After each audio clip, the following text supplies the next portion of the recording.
Hey everyone, thanks for joining me. If this is your first video in this series, then welcome. I'm doing all teams in the NHL, the 5 things I like about every single team. I did the Atlantic Division, did the Metro, I've started the Central, I just released Dallas recently, and now I'm on to Nashville, and of course I'm going to do the rest of the teams in the Central Division. It's been a lot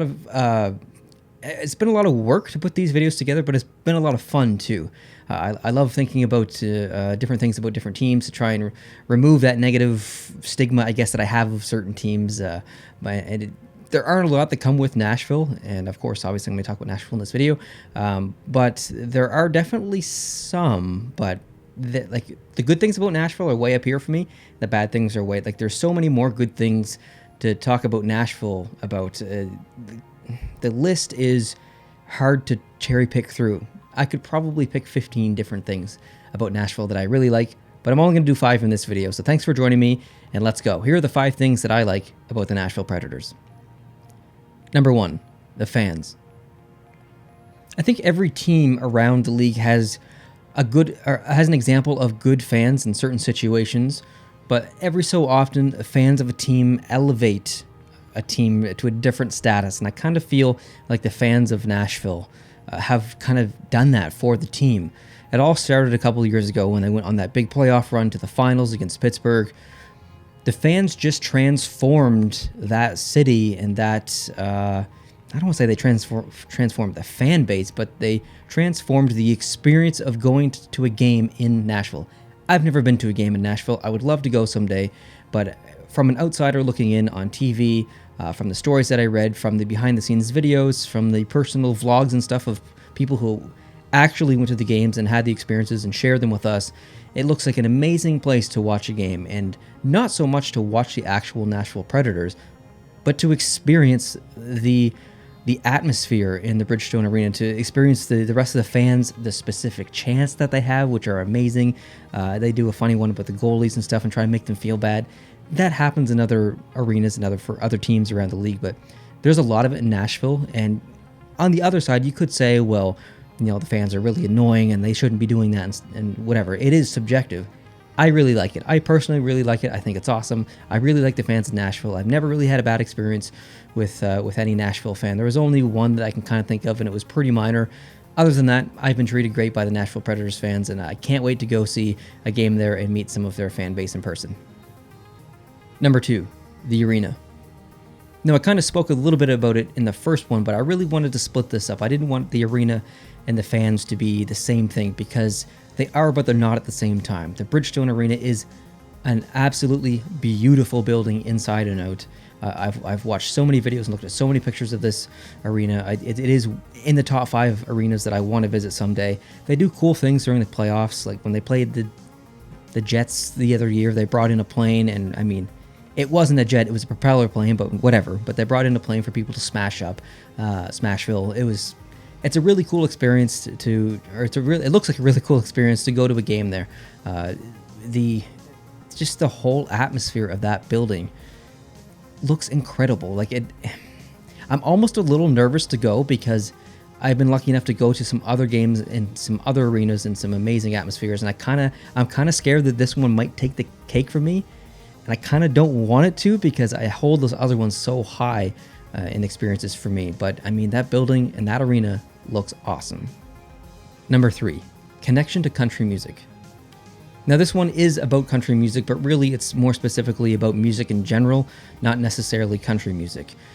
Some cities have different connections to certain teams, but in Nashville, it's about music. Nashville is a huge music city, specifically country music. I'm not the biggest fan of country music. I like it. I sometimes listen to it, but you're not going to find me at a country music festival or anything. I just have no interest in seeing a country music star in person.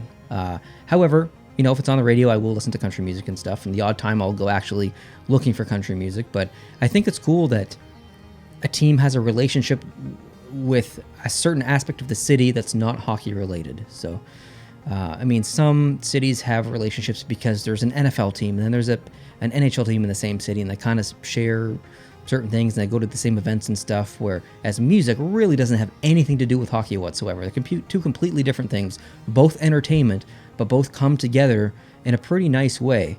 We see a lot of country music stars come in and sing the national anthem in Nashville. There's just a really good relationship there with that city and then that city to music. And so there's kind of trifecta thing going on. It's pretty cool. You can't say the same thing about any other city in the NHL. Maybe St. Louis with the Blues, but I think Nashville takes it to another level as far as music goes, and it's pretty cool. Number 4, logo. Sometimes we see kind of dinky logos in professional sports. I'm not just talking about the NHL, NFL, AHL, MLB, whatever. Sometimes we see those logos that kind of, I don't know, they're not really intimidating. You can't really say that about Nashville. If you look at this logo, should I go left? Should I go right? Go this way. I mean, that's a pretty badass logo. It looks fierce. It looks dangerous. It looks, I don't say scary, but I mean, it's in your face. It's angry. It's aggressive.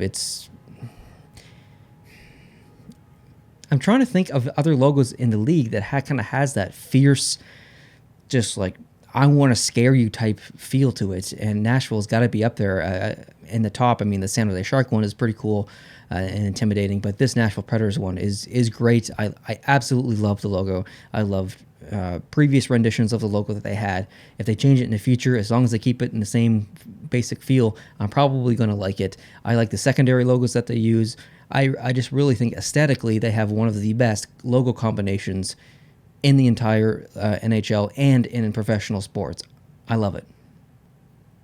Number 5, Roman JOSI.